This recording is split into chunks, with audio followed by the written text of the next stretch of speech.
इदम श्री सद्गुरुवे नमः। जन्म शताब्दी पुस्तक माला 77 डे 5 आत्म विकास के 4 चरण।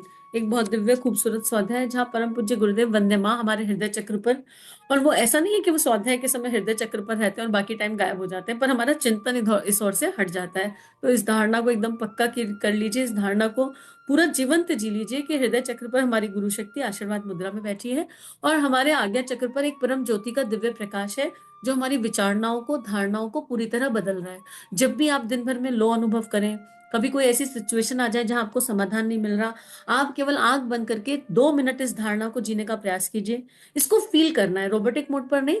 आंख बंद किया, अपने हृदय पर अपने गुरुजी को, अपने माँ को, अपने इष्ट को देखा आशीर्वाद मुद्रा में, और उनका परम प्रकाश आपके पूरे शरीर पर, भावनाओं में, धारणाओं में, चेतनाओं में फैल रहा है। फिर आज्ञा चक्र पर ध्यान केंद्रित करा, एक आत्म ज्योति का प्रकाश बिंदु देखा और गायत्री मंत्र 5 बार रिसाइट किया।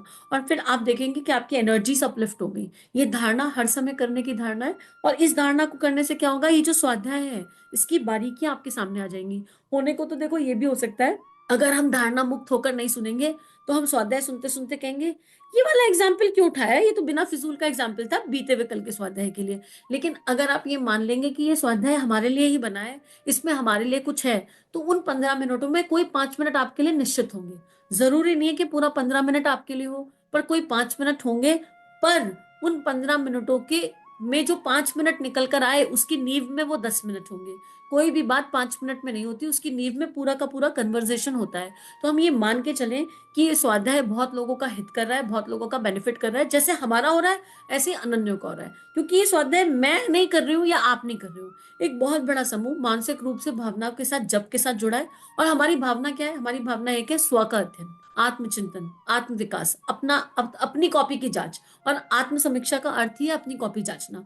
और इस स्वाध्याय को करते करते आप सबको जो लाभ हो रहा है वो केवल परम पूज्य गुरुदेव की कृपा, वंदने माँ की कृपा, युग ऋषि की कृपा है, और इसके सिवा कुछ नहीं। और आप लोगों का श्रद्धा विश्वास है जो आपने यहाँ पर टिका दिया है। और उसी क्रम को आगे बढ़ाते हुए परम पूज्य गुरुदेव कह रहे हैं कि अपनी गलतियां जब हम ढूंढेंगे, तो अपने आप से जब हम पूछेंगे कि हमने दूसरों को प्रसन्न करने के लिए उनके ऊपर मिथ्या उपहार लाद दिए, और वो उपहार जो हमने दूसरों पर लादे वो दूसरों पर नहीं लगते, वो एक्चुअली हमारे दिमाग में लग जाते हैं।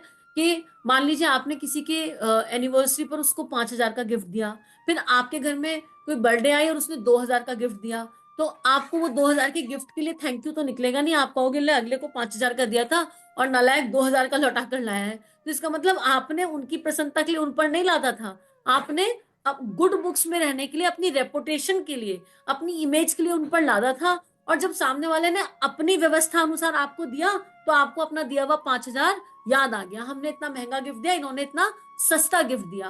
तो गुरुदेव यही कह रहे हैं कि हम बिना वजह कार्मिक क्रिएट करते हैं, और ये नहीं सोच पाते कि हम जो भी कर रहे हैं वो क्यों कर रहे हैं। इसी क्रम में गुरुदेव कह रहे हैं कि हमें 3 तरीके से अपनी समीक्षा करनी है। इसी तरह अपने खान पान के लिए, स्वास्थ्य के लिए, आहार के लिए, जैसा खाना रखना था क्या हमने वैसा ही रखा? चिंतन की शैली में जैसी शालीनता का समावेश होना चाहिए था क्या वैसा ही हुआ? ना हमने अपने शरीर के प्रति अपने कर्तव्य का पालन किया, ना अपने मस्तिष्क के प्रति अपने कर्तव्य का पालन किया, ना अपने कुटुंबियों के प्रति अपने कर्तव्य का पालन किया, ना अपने सोशल सर्किल के प्रति अपने कर्तव्य का पालन किया, ना अपनी श्री की शक्ति के प्रति अपने कर्तव्य का पालन किया। श्री की शक्ति मतलब कौन सी? महालक्ष्मी, यानी पैसे की शक्ति के प्रति अपने कर्तव्य का पालन किया। कर्तव्यों की दृष्टि से बराबर हम पिछड़ते हुए चले गए। अतः जहां जहां पिछड़ते हुए चले गए, उन सबके विषय में एक बार फिर विचार कीजिए, और जहां जहां हम कर्तव्य की दृष्टि से पिछड़ते हुए चले गए, वही वही चीज हमारे पास कम पड़ती जा रही है। अगर आज हमारे जीवन में रुपए पैसे की प्रॉब्लम है, तो वो क्यों आ रही है? क्योंकि हमने पैसे की शक्ति का सम्मान नहीं किया। अगर आज हम ये कह रहे हैं कि हम एक अकेले हैं इतनी बड़ी भीड़ में, हमारे इतने रिश्तेदार हैं, इतने लोग हमारे आसपास हैं, लेकिन फिर भी हम अकेले, और हम ये कह रहे हैं कि कोई हमें प्यार नहीं करता, तो जो लोग हमें प्यार करते हैं हम उनके, ये कह लो कि उनके प्रेम को अनुभव नहीं कर रहे हैं, उनके प्रेम का अपमान कर रहे हैं। मान लो आपके पास, आप 4-5 भाई बहन हो, आपके भाई बहन आपके लिए बड़े कंसर्न है, आपसे बहुत प्रेम करते हैं, पर वो प्रेम का फ्लेवर आपके फ्लेवर से मैच नहीं करता जैसा आप चाहते हो, और आप उनके प्रेम का अपमान कर दो। यार तुमको तो हमेशा मेरे बारे में गलत ही लगता है, तुमको तो समझता ही नहीं मेरी परिस्थितियां क्या है। आप तो यहाँ पर गुरुदेव यही कह रहे हैं कि तीनों शरीरों से, अर्थात वैसे तीनों क्या, पांचों शक्तियों पर हमको ये चेक लगाने की आवश्यकता है कि हम क्या कर रहे हैं। तो सबसे पहले तो इस शरीर के प्रति कोई संकल्प लेने की आवश्यकता है। एक संकल्प लीजिए, चाहे वो छोटा हो। शरीर के लिए क्या आवश्यक है? हम पानी अच्छे से पिएंगे। अगर आप पानी नहीं पीते अच्छे से, तो हम पानी अच्छे से पिएंगे। हम जितने पानी की आवश्यकता है रिमाइंडर लगाकर पानी पिएंगे, ठीक है। अगर आप नींद अच्छी नहीं लेते हैं, क्यों? नींद अच्छी ना लेने के पीछे का कारण मोबाइल भैया। नींद अच्छी नहीं लेते कि रात को आखिरी झपकी तक मोबाइल, और आंख खुलते ही मोबाइल, या नेटफ्लिक्स, ओटीटी प्लेटफॉर्म, यूट्यूब, पता नहीं किस किस चीज पे अटके हैं। तो फिर एक संकल्प लीजिए कि हम 6 to 7 आवर्स की स्लीप लेंगे और प्राणायाम को अपने जीवन का हिस्सा बनाएंगे। पहले ये छोटे छोटे संकल्प उठाने हैं कि हम क्या कर रहे हैं। अगर हम अपने समय का संयोजन नहीं कर रहे सही तरीके से, तो अपने समय को डिवाइड करेंगे, सही तरीके से डिवाइड करेंगे, ताकि काम भार ना पड़े। काम लोड कब बनता है? जब हमारे समय का डिवाइडेशन ठीक नहीं होता। तो पहले अपने शरीर के प्रति एक संकल्प लेंगे, फिर अपने भावनाओं, अपनी विचारणाओं के प्रति संकल्प लेंगे। विचारों को ठीक करना है तो एक अच्छी रीडिंग कोई नियमित करेंगे, प्राणायाम नियमित करेंगे मंत्र की शक्ति के साथ, और भावनाओं के लिए समीक्षा की आवश्यकता है, जो परम पूज्य गुरुदेव कह रहे हैं, ठीक है। अगर हम पैसे के लिए रोते रहते हैं दिन भर, तो हम उस रोने की एनर्जी को हंसने की एनर्जी में कन्वर्ट करेंगे। इसको और डिटेल में जानना है ना, तो जन्म शताब्दी पुस्तक माला 69 सुन लीजिए। उसमें श्री की शक्ति को कई कई बार बहुत अच्छे से समझाया गया है। अब गुरुदेव कह रहे हैं समीक्षा हो गई, समीक्षा हो गई, समीक्षा हो गई, मतलब अब मुझे दिखाई दे गया कि मेरे अंदर कमियां क्या क्या हैं। तो क्या अपनी कमियों को देखते बैठे? उनका सुधार कौन करेगा? सुधार करने के लिए एक्शन प्लान भी तो हमको बनाना पड़ेगा। तो पहले स्टेप पर आत्म समीक्षा, कौन से स्तर पर? अपने आप को 5 हिस्सों में डिवाइड कर कर उस स्तर पर। उसके बाद आत्म सुधार की प्रक्रिया। आत्म सुधार के लिए क्या करना है? देखो, फिर से शब्द आत्म सुधार है। अब ये मत कहना कमियां तो हमने अपनी देख ली, पर हमारी कमियों के लिए अमुक अमुक व्यक्ति दोषी है। अगर अमुक अमुक व्यक्ति अपने व्यवहार में अमुक अमुक परिवर्तन कर दे, तो हमारी ये कमियां दूर हो जाएंगी। ये आत्म सुधार नहीं हुआ, ये आत्म सुधार नहीं हुआ, ये दूसरों को उंगली दिखाना हुआ और अपनी जिम्मेदारियों, अपने कर्तव्य कर्म से भागना हुआ। मतलब यहाँ इनडायरेक्टली फिर हमने ये कह दिया हम तो अच्छे हैं, सामने वाले की बुराई की वजह से हमारी अच्छाई कम हो गई। ये ऐसा हो गया, एक एग्जाम्पल ले लेते हैं बड़ा हंसता खेलता सा। मान लो मेरे घर तुम खाने पर आए, ठीक है, और मैं तुम्हारे घर खाने पर आई। तो पहले क्या करते हैं, पहले मान लेते हैं मैं तुम्हारे घर खाने पर आई। अब मैं तुम्हारे घर खाने पर आई और तुम मुझसे इतना प्रसन्न हो, इतना प्यार करते हो, तुमने मेरे लिए 4-5 डिशेस बनाई, खूब बढ़िया वाला खाना बनाया, मजेदार वाला, ठीक है। उसके बाद कोई व्यवस्था ऐसी पड़ी कि महीने बाद मैंने तुम्हें कहा कि तुम अब मेरे घर खाने पर, मेरे घर आ जाओ, खाने पर मत आओ, मेरे घर आ जाओ। तुम मेरे घर आए और मैंने आकर तुमसे बातें तो बहुत मीठी मीठी करी, बातें बहुत बढ़िया बढ़िया करी, तुमने एक कप चाय भी नहीं पूछी। अब तुम्हारे अंदर क्या होगा ये तुम ही जानते हो, ठीक है। मैंने तुम्हें एक कप चाय भी नहीं पूछी। अब 1 महीने बाद मैं फिर तुम्हारे घर आई। अब पिछली बार जब मैं आई थी तुमने 5 डिशेज बनाई थी, 6 डिशेज। अब तुम तो चल ही रहे हो सोच के एक कप चाय भी ना पूछी नालायक ने। अब मैं तुम्हारे घर आई तो तुम क्या करोगे? तुम क्या मेरे लिए तुम्हारा खाना बनाओगे, या मेरे घटिया संस्कार को कैरी कर लोगे? इनने तो एक कप चाय भी ना बनाई थी, हम चाय बिस्किट तो पिला रहे कम से कम, और अपने अच्छे संस्कार को छोड़ दोगे। हम क्या करते हैं, अपने दैवीय संस्कारों को सामने वाले के घटिया संस्कार के कारण छोड़ देते हैं। क्यों छोड़ना है? अरे ये मेरी मूर्खता थी कि मेरे घर कोई आया और मैंने उससे प्रेम से बातें तो खूब बनाई, उसे एक कप पानी भी नहीं पूछा। तो ये मेरा खराब संस्कार है ना, मुझे, ये मेरी जिम्मेदारी है। मेरे फोल्डर पर क्या है, ये मेरे फोल्डर को तुम अपने फोल्डर पर क्यों ले जा रहे हो? तुम्हारा संस्कार है अच्छा खाना खिलाना, कोई आए तो बहुत प्रेम से उसको, सम्मान से उसको खिलाना। अच्छे खाने का मतलब 4-5 डिश नहीं होता है। ये भी हो सकता है कि क्योंकि मैं आ रही थी इसलिए तुमने 4-5 बनाई और बाकी कोई आता है तो तुम पानी भी नहीं पूछते हो, ये भी संभावना है। तो अपनी कॉपी की जांच करने की अच्छी से आवश्यकता है यहाँ पर। लेकिन मॉरल ऑफ द स्टोरी, अगर आपके पास भगवान का दिया कोई श्रेष्ठतम संस्कार है तो आप उसको कैरी कीजिए, उसको ड्रॉप मत कीजिए। मान लीजिए मेरे पास ये संस्कार है कि कोई आता है तो मैं कम बनाऊं कि ज्यादा बनाऊं, पर जो भी आएगा प्रेम से खिलाऊं, खूब प्रेम से खिलाऊं।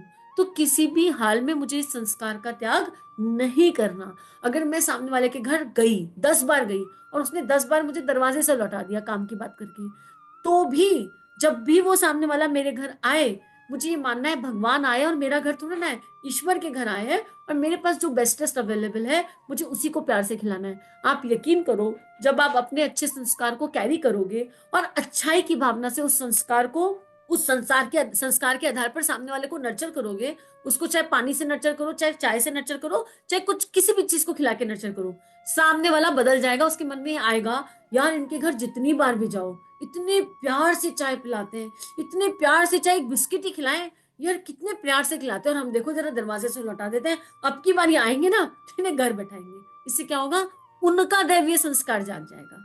हम मोस्टली क्या करते हैं, ड्रॉप कर देते हैं अपने अच्छे संस्कार। तो आज से अपने आत्म समीक्षा करिए ना, तो अपने अच्छे अच्छे संस्कार पिक कर लो, जिन्हें आपने दूसरों की वजह से ड्रॉप कर दिया उन्हें वापस ले आओ, है ना। जिन्हें ड्रॉप किया है उनको ड्रॉप करने की आवश्यकता नहीं है। और फिर चलते हैं आत्म सुधार की तरफ। आत्म सुधार क्यों? क्यों विचार करने से क्या फायदा? विचार करने से फायदा यह है कि अब गलतियां समझ में आ जाएंगी तो सुधार की भी गुंजाइश रहेगी। अभी तक तो गलती ही नहीं पता थी, अभी तक तो हम ये कह रहे थे हम बहुत अच्छे हैं, हमारे विचार भी बहुत अच्छे हैं, हमारा सब कुछ बहुत अच्छा है, बाहर वाले में ही प्रॉब्लम है, बाहर वाला ही गलत है। लेकिन अब परम पूज्य गुरुदेव हमें वहां ले आए जहां हमें हमारी गलतियां पता है। गलतियां समझ में आ गई तो सुधार की गुंजाइश है। लेकिन जब गलतियां समझ ही नहीं आएंगी तो आप सुधार किसका करेंगे? केवल दूसरों का सुधार करते करते जीवन बिता देंगे और जीवन में खुशियां कभी पा नहीं पाएंगे। गुरुदेव कहते हैं बीमारी समझ में आ जाए तो बीमारी का इलाज किया जा सकता है। अब चलिए बीमारी का निर्धारण करते हैं। अगर देह की बीमारी हो तो चेकिंग करके पता चल सकता है कि भीतर टीबी की शिकायत है कि बीपी की शिकायत है, और आप उसका इलाज भी करा लेंगे। अगर आपको मालूम ही नहीं कि देह के अंदर बीमारी क्या है तो फिर आप इलाज कैसे कराएंगे, और ऐसे में शरीर ढीला होता चला जाएगा।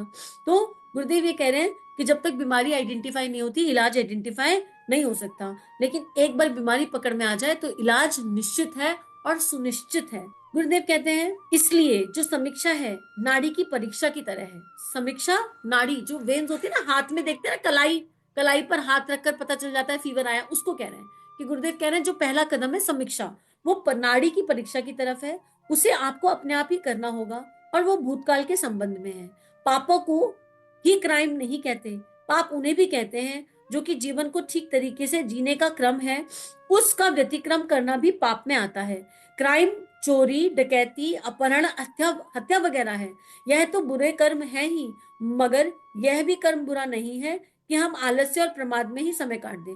देखो यहाँ पर परम पूज्य गुरुदेव कह रहे हैं कि पुण्य और पाप की श्रेणी हमने अपने दिमाग में बनाई है। किसी ने खून कर दिया तो ये बहुत बड़ा गलत काम है, किसी ने डकैती करी तो ये बहुत बड़ा बुरा पाप है, ठीक है। लेकिन अगर हमको ये पता चल गया कि ओवर ईटिंग करनी अच्छी बात नहीं है और हम फिर भी ओवर ईटिंग कर रहे हैं तो ये भी पाप कर्म है, ये भी उतना ही बड़ा पाप है। ये श्रेणी हमने बनाई है कि कौन सा छोटा पाप कौन सा बड़ा पाप। पाप कोई छोटा बड़ा नहीं होता। जिस चीज का ज्ञान मिल गया, जिस चीज की नॉलेज मिल गई, जिस चीज की इंफॉर्मेशन मिल गई, उस चीज को उसके आधार पर ना जीना पाप में आता है। ना जीना मतलब आउटपुट नहीं आएगा पर अभ्यास प्रयास तो करें। अब जब मुझे पता चल गया कि नॉनवेज खाना नहीं चाहिए, नॉनवेज खाने के क्या क्या नुकसान है, फिर भी हम ये कहते हैं अब ये तो बेकार की बात है, और अपने कुतर्क से ये सिद्ध करें अपने आप को नॉनवेज की क्या क्या अच्छाइयां हैं और खाते रहें, तो ये पाप कर्म की श्रेणी में आएगा। पता चल गया झूठ बोलना गलत है, झूठ बोलने से क्या क्या नुकसान होते हैं, पर हम सत्य बोलने का अभ्यास ही ना करें। पता चल गया देह है तो प्राणायाम करना जरूरी है, एक्सरसाइज करना जरूरी है, सारी इंफॉर्मेशन है, फिर भी हम अपने दिन भर के बिजी रूटीन में 15 मिनट व्यायाम के लिए नहीं निकाल पा रहे, 15 मिनट प्राणायाम के लिए नहीं निकाल पा रहे, तो ये एक तरह का पाप कर्म है, क्योंकि ये हमें इंफॉर्मेशन मिल चुकी और इस कर्म का फल तो आएगा ही लौट। तो गुरुदेव यहाँ यही कह रहे हैं कि जब समीक्षा करेंगे, पांचों शक्तियों के आधार पर समीक्षा करेंगे भूतकाल की, तो आपको ऐसे छोटे छोटे बहुत सारे पाप कर्म दिखाई दे जाएंगे जो हम करते हैं दिन भर में। जैसे आलस से तो बहुत कॉमन है, हम सबके अंदर आलस भरा हुआ है, और ठंड में हमारे पास रीजन बहुत आ जाता है, गर्मियों में गर्मी, ठंड में ठंड, हम अनगिनत रीजन अपने आप को दे देते हैं। मैं ऐसी बहुत सारी, सॉरी टू से, पर मैं ऐसी बहुत सारी बहनों को जानती हूँ जिनके घर के काम 10:30 बजे निकल जाते हैं सुबह से उठकर। यकीन करो 10:30-11 बजे से लेकर 3:30-4 बजे तक धूप सेकती हैं 4 लेडीज के साथ बैठकर, और फिर क्या बात करती होंगी उसमें, ये मुझे तुम्हें बताने की आवश्यकता नहीं और तुम्हें खुद को बताने की आवश्यकता नहीं।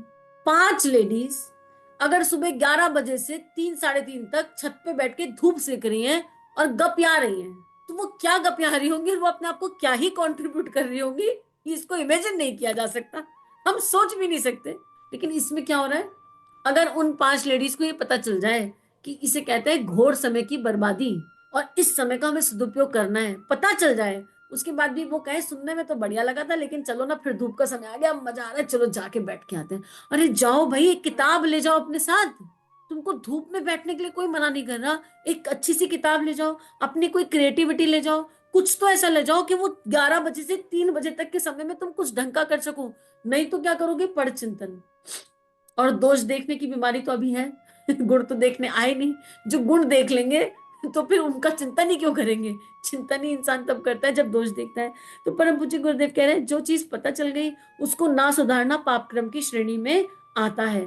अगर आप आलस्य और प्रमाद में ही समय काट रहे हैं तो आप पापी हैं। अगर आपने अपने स्वभाव को गुस्सेबाज बनाकर रखा है तो आप पापी हैं। अगर ईर्ष्या आपके मन में है और आपका चिंतन मनन अस्त व्यस्तता की ओर आपको लेकर जा रहा है तो भी आप पापी हैं, क्योंकि यह जीवन जीने का कोई ढंग नहीं है। ये सब भी गलतियां ही हैं। व्यक्तिगत जीवन में आपके गुण कर्म स्वभाव संबंधी गलतियां हुई, क्राइम और अपराध जुल्म करने के संबंध में क्या भूलें हुई, इन दोनों के बारे में एक बार विचार करना आवश्यक है। ये विचार करना बहुत जरूरी है। इससे मालूम होता है कि हमारी गलतियां क्या हैं और हम कितनी चूक कर रहे हैं। देखो, घर बैठकर चाय की चुस्की लेते हुए, टीवी चलाकर, न्यूज देखते हुए पॉलिटिशियंस की बुराई करना भी बहुत बड़ा पाप कर्म है, क्योंकि हम देश को कुछ कंट्रीब्यूट नहीं कर रहे। और ये बहुत कॉमन काम है जो हम बड़े लेजे में लेते हुए करते हैं। अरे हमसे अपना घर नहीं संभलता, वो पूरी पूरी मिनिस्ट्री संभाल रहे हैं यार, इसी तरीके से संभाल रहे हैं। हम जानते ही नहीं उनका जीवन और बैठकर उन पर टिप्पणी कर रहे हैं। इससे अच्छा हम ये सोचें कि हम कंट्रीब्यूट कैसे कर सकते हैं। बस इस सब से बाहर आना है ना, तो उसका एक ही तरीका है, अपनी एनर्जी को इधर शिफ्ट करना, चिंतन की दिशा को इधर शिफ्ट करना। मुझे भी मानव जीवन मिला है और मुझे अपनी भावनाओं को, विचारणाओं को, देह को, संसार को कंट्रीब्यूट करना है। वो एक रास्ता जिससे मैं सबको कंट्रीब्यूट कर सकूं अपने आप समेत, वो क्या है। और जब हम इस एनर्जी पर जाएंगे तो हम देखेंगे बाकी सब पाप कर्म है इसके अलावा। हम इतने कर रहे हैं, इतने कर रहे हैं, बट कोई बात नहीं। जब गुरुदेव हमें सही दिशा ले जा रहे हैं तो हम इन्हें पुण्य में भी बदलेंगे ही। इसी के साथ आज का सौदा गुरु चरणों में अर्पित समर्पित करते हैं, पुण्य की ओर एक कदम बढ़ाते हैं।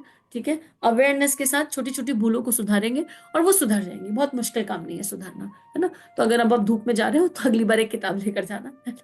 और बहुत मजा आएगा उस किताब को पढ़ते हुए। नॉवेल लेकर मत जाना, कॉमिक लेकर मत जाना, ऐसी किताब लेकर जाना जो आपको कंट्रीब्यूट करती हो। ठीक है, इदम श्री सद्गुरुवे नमः। सभी अपना ध्यान रखिए। जय हिंद। अगर ये वीडियो आपकी लाइफ में बदलाव ला रहे हैं, ये भावनाएं आपके अंतःकरण को स्पर्श कर रही हैं और आपके जीवन में परिवर्तन आ रहा है, तो इन वीडियोस को विश्वव्यापी बना दीजिए। चैनल को लाइक कीजिए, सब्सक्राइब कीजिए और इस कंटेंट को जहाँ जहाँ तक पहुँचा सकते हैं पहुँचा दीजिए, ताकि दिव्य विश्व वसुंधरा जागृत हो सके, ऋषियों की और संतों की लेखनी सभी के अंतःकरण बदल सके। जय हिंद, जय भारत।